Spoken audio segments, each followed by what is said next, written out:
Hello everyone and welcome to Kernel of Wisdom. I'm Joelle and today I'm teaching a little breathing technique to help you regulate emotions.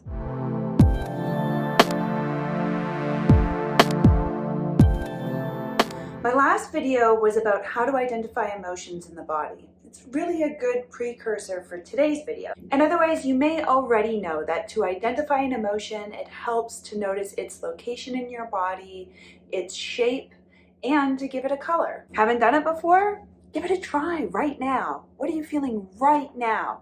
Where is it? What's its shape? And what's its color?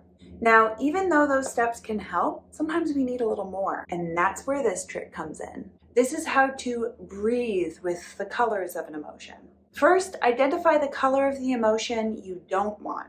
And imagine that on each exhale, you can breathe out some of that unwanted color. You don't need to struggle or force anything. Just gather up whatever you can and imagine breathing it out so it just floats away from you. Then imagine a color you'd rather feel in your body. And as you inhale, imagine you could breathe that color in.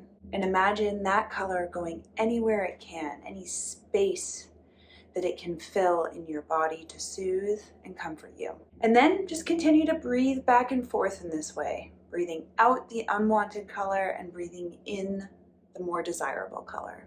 And just notice and observe how the experience evolves over time and how the emotion evolves over time. And that's it. Hopefully this little trick helps you feel a bit better. In the meantime, stay well and take really good care of yourself. Bye.